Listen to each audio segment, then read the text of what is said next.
Now another memory that we need to study is virtual memory. Now what is the meaning of virtual?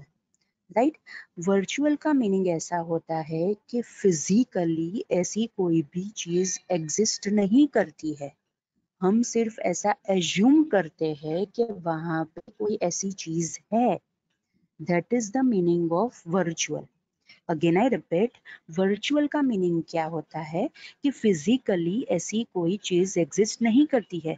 That is reality में physically ऐसी कोई भी चीज exist नहीं करती है, हम सिर्फ एज्यूम करते हैं, हम सिर्फ ऐसा इल्यूजन क्रिएट करते हैं कि जिससे ऐसा लगे कि वो चीज वहां पे प्रेजेंट है. Right, so that is the meaning of virtual. Now what is virtual memory? पहले क्या होता था स्टूडेंट्स कि जो भी प्रोग्रामर्स होते थे, राइट, उन्हें कोई भी प्रोग्राम डेवलप करना होता था तो उन्हें ये ध्यान रखना पड़ता था कि मेमोरी कितनी है. बिकॉज पहले की जो कंप्यूटर्स थे उसके अंदर इतनी मेमोरी नहीं होती थी. राइट, तो वो बड़े प्रोग्राम्स अच्छी तरह से नहीं लिख पाते थे बिकॉज साइज का रिस्ट्रिक्शन था, बिकॉज इतनी मेमोरी ही नहीं होती थी कि वो बड़ा वाला प्रोग्राम मेमोरी के अंदर लोड हो सके और सीपीयू उसे एग्जीक्यूट कर सके. Right, so this was the problem कि अगर बड़े प्रोग्राम्स लिखने थे प्रोग्रामर को तो उन्हें बहुत सारी चीजों का ध्यान रखना पड़ता था कि कैसे लिखेंगे, बिकॉज ऑब्वियसली मेमोरी ही इतनी अवेलेबल नहीं है, तो बड़े प्रोग्राम्स एग्जीक्यूट होने के लिए लोड कहाँ पे होंगे. राइट, उन्हें मेमोरी में लाना पड़ेगा तो वो सीपीयू उसे एग्जीक्यूट कर पाएंगे. लेकिन अगर उतनी मेमोरी ही नहीं है तो सीपीयू के पास वो प्रोग्राम एग्जीक्यूट करने के लिए होगा ही नहीं. राइट, सो वो कैसे होगा? It means there was restriction of size of the program. So ये लिमिटेशन को ओवरकम करने के लिए 1961 में वर्चुअल मेमोरी का कंसेप्ट इम्प्लीमेंट हुआ था, right, by the group of researchers at Manchester, that is England. Right? All right. Now, what is virtual memory? As I have said, the meaning of virtual के physically ऐसी कोई भी memory exist नहीं करती है, right? हम सिर्फ ऐसा assume करते हैं कि ऐसी कोई memory है. That's why virtual memory is a system software addition to the operating system that effectively expands the capacity of RAM through the use of software and secondary storage. अगर मैं उसे सिंपल टर्म्स में explain करूं तो virtual memory एक system software addition है जो operating system के साथ मिलता है. उसका काम क्या है? वो उसे रैम की कैपेसिटी को एक्सपांड करने में हेल्प करेगा. और वो रैम की कैपेसिटी को एक्सपांड कैसे करेगा? With the use of software और सेकेंडरी स्टोरेज. सेकेंडरी स्टोरेज मतलब हमारी hard disk. Right, so we can say कि virtual memory is just a system software addition. Operating system के साथ एक एक्स्ट्रा सिस्टम सॉफ्टवेयर आता है, राइट, कि जो कैपेसिटी को एक्सपांड करता है. किसकी कैपेसिटी को एक्सपांड करता है? ऑब्वियसली मेमोरी की कैपेसिटी को वो एक्सपांड करता है. कैसे? बाय यूजिंग द सॉफ्टवेयर और secondary storage, that is hard disk. Right, अब अगर रैम की कैपेसिटी बढ़ जाती है, right, so what will be the scenario? क्या बेनिफिट मिलेगा? अगर रैम की कैपेसिटी बढ़ जाती है तो हम बड़े वाले प्रोग्राम्स और डेटा रैम के अंदर एट अ टाइम हम ला सकते हैं. अगेन आई रिपीट, अगर रैम की कैपेसिटी बढ़ जाती है तो हम एट अ टाइम ज्यादा डेटा और प्रोग्राम्स रैम के अंदर ला सकते हैं और सीपीयू उसे एग्जीक्यूट कर सकता है. So this is the benefit कि वर्चुअल मेमोरी अगर हम यूज करेंगे, राइट, अगर वर्चुअल मेमोरी का कंसेप्ट हमारे कंप्यूटर के अंदर प्रेजेंट है विथ ऑपरेटिंग सिस्टम तो हमें बेनिफिट क्या मिलेगा? Right, now what is the scenario? Obviously क्या होगा कि अगर प्रोग्रामर्स को बड़े प्रोग्राम्स लिखने हैं, राइट, तो वो बड़े प्रोग्राम्स कहाँ पे लोड होंगे एग्जीक्यूट होने के लिए? रैम के अंदर लोड होंगे. राइट, और वो बड़े प्रोग्राम्स की सारी इंस्ट्रक्शंस को एक्सेस करने के लिए, एग्जीक्यूट करने के लिए वो सारी इंस्ट्रक्शंस के एड्रेस उसे चाहिए।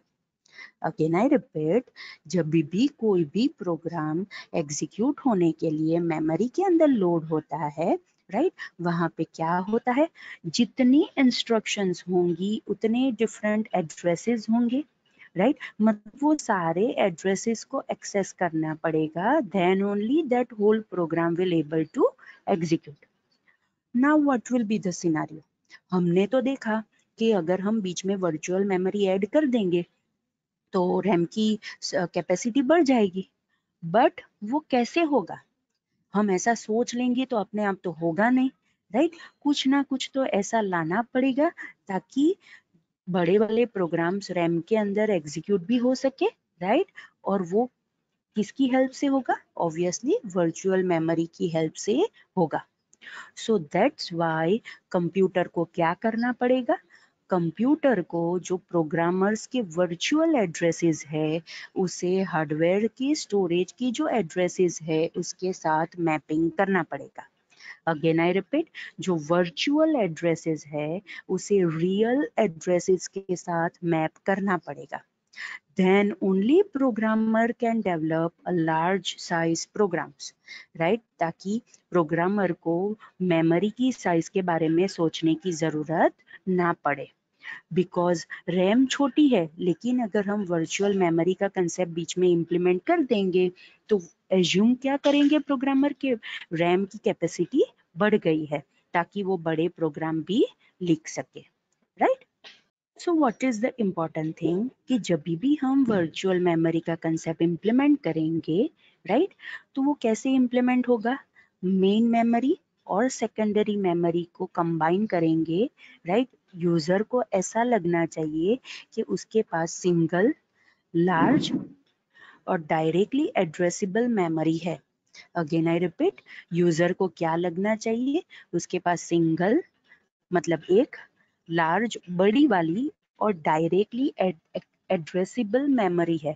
डायरेक्टली एड्रेसेबल मेमोरी मतलब यूजर को एड्रेस के मैपिंग के बारे में खुद ध्यान नहीं रखना पड़ेगा, वो ये जो ऑपरेटिंग सिस्टम के अंदर जो सॉफ्टवेयर होगा वो खुद कर लेगा, राइट, ताकि वर्चुअल मेमोरी का मीनिंग ये होता है कि यूजर को क्या लगेगा कि मेन मेमोरी और सेकेंडरी मेमोरी वो दोनों एक ही मेमोरी है, जो बड़ी वाली मेमोरी है, देन ओनली यूजर प्रोग्राम उसके अंदर लोड हो सकता है, right.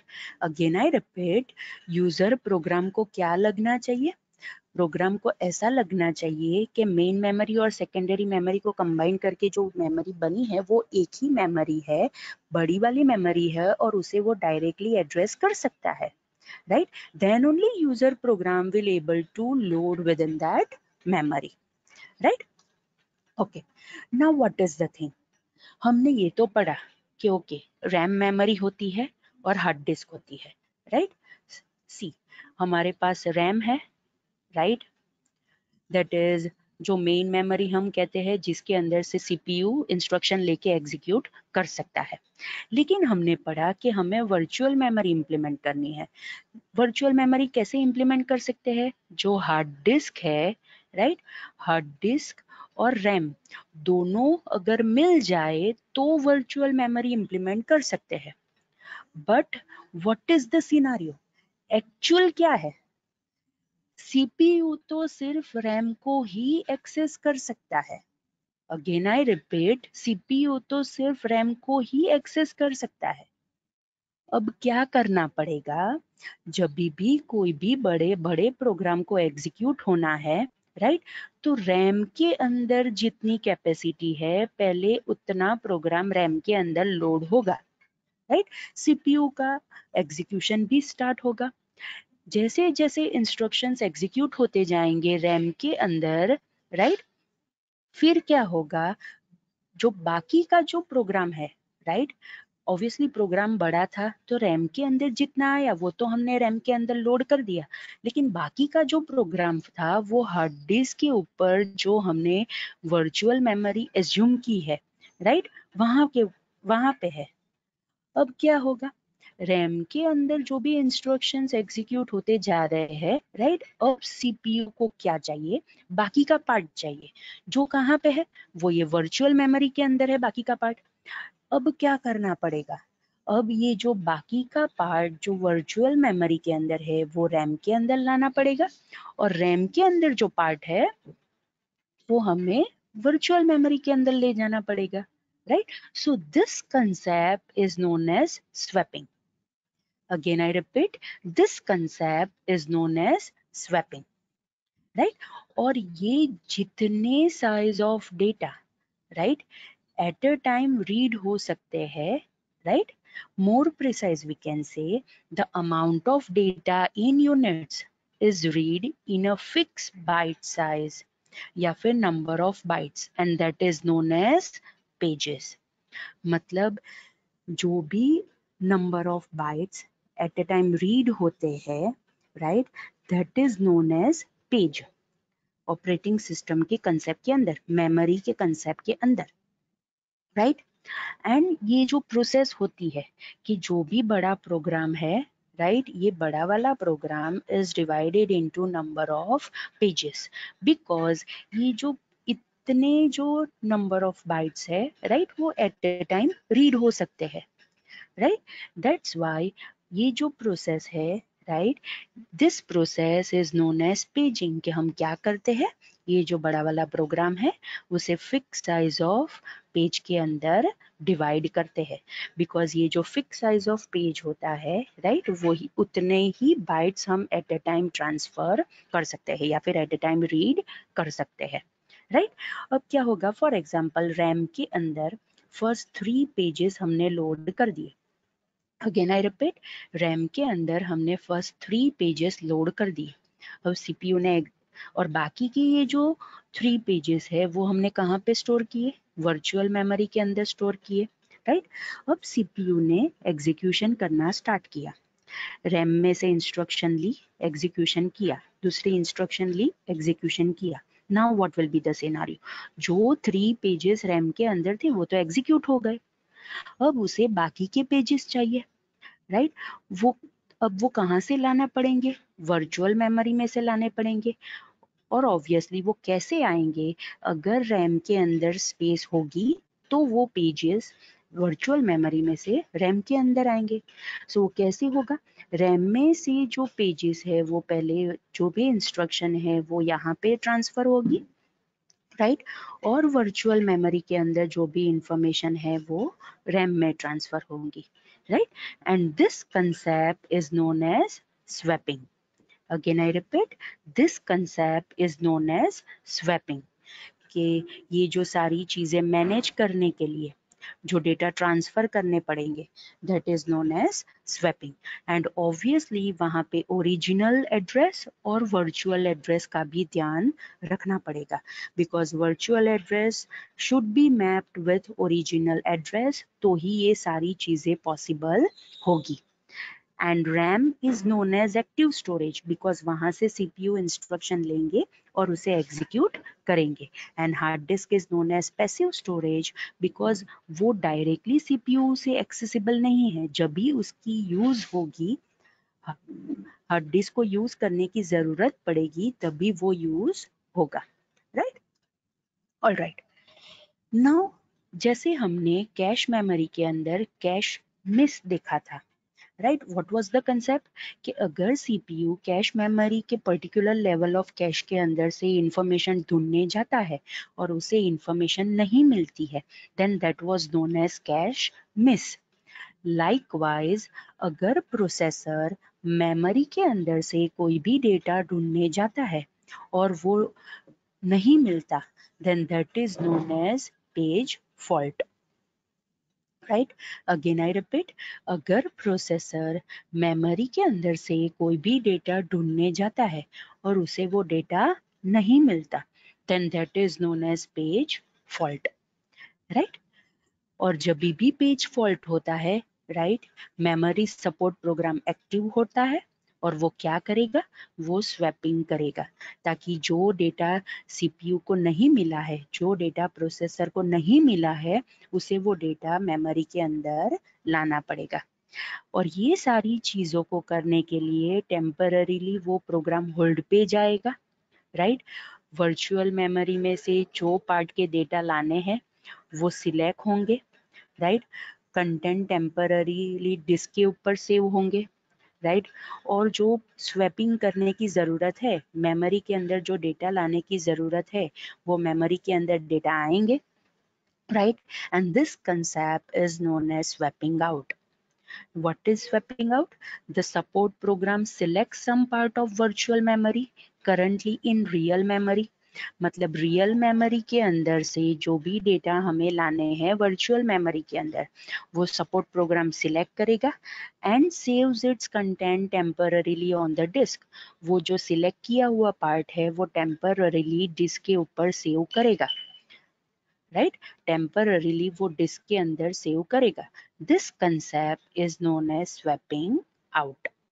Again I repeat, this concept is known as swapping out, right. ताकि जो मेमोरी के अंदर है, that is real memory, that is our main memory के अंदर जो डेटा है वो कहाँ पे टेम्पररीली सेव होते हैं, डिस्क के ऊपर सेव होते हैं, ताकि जो पेज फॉल्ट जनरेट हुआ है वो वाले डेटा हम रियल मेमोरी के अंदर ला सके. So this concept is known as swapping out, right? Now what is the scenario? जो भी फ्री हुआ पार्ट है रियल मेमोरी का, जो भी पार्ट फ्री हुआ कि जो हमने डेटा स्वैप आउट कर दिया है, राइट, उसमें अब क्या करना पड़ेगा, वो डेटा लाने पड़ेंगे, राइट, कि जो प्रोसेसर को प्रोसेस करने की जरूरत है, राइट. सो जब भी कोई भी स्वैप आउट पार्ट मेमोरी का जो हमने डिस्क के ऊपर सेव किया था, अगर वो फिर से ज़रूरत पड़े, if it is needed to execute again, तो वो फिर से कॉपी भी हो सकता है. Again I repeat, real memory में से जो भी पार्ट हमने डिस्क के ऊपर टेम्पररीली सेव किया है, वो पार्ट अगर फिर से एग्जीक्यूट करने की ज़रूरत पड़े, देन टू हम वो पार्ट फिर से कॉपी कर सकते हैं मेमोरी के अंदर from the disk. That's why we can say that disk is used as a warehouse.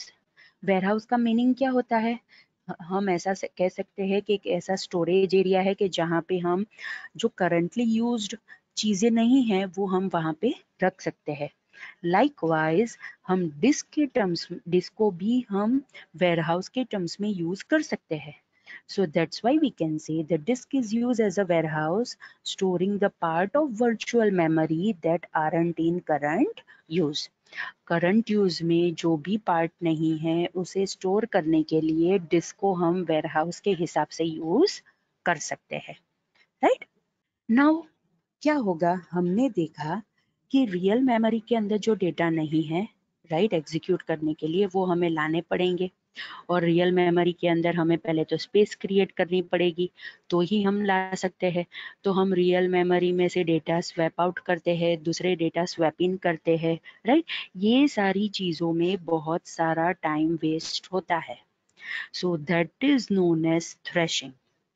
Again I repeat, जो भी स्वैप आउट और स्वैपिंग होने में जो टाइम वेस्ट होता है, that is known as thrashing, right.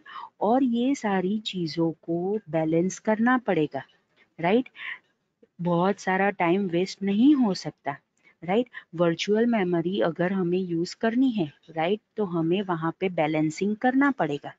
and that balancing is known as system tuning. Again I repeat, जब भी हम कोई भी वर्चुअल मेमोरी इम्प्लीमेंट करते हैं सिस्टम के अंदर, राइट, तो हमें सारी चीज़ों को बैलेंस करना पड़ेगा. और वो बैलेंसिंग हम कैसे करेंगे, मतलब उसे हम क्या कहेंगे, it is known as system tuning. मतलब हम सिस्टम को ट्यून कर रहे हैं, बैलेंस कर रहे हैं, right. So this are the two important terms कि जो आपको वर्चुअल मेमोरी के अंदर याद रखनी है, that is threshing and system tuning, right.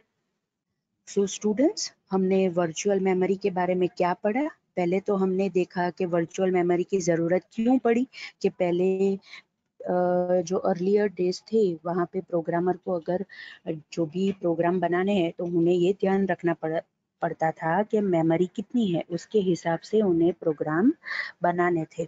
तो वो बड़ा प्रोग्राम अच्छी तरह से नहीं बना सकते थे बिकॉज मेमोरी की साइज का रिस्ट्रिक्शन था।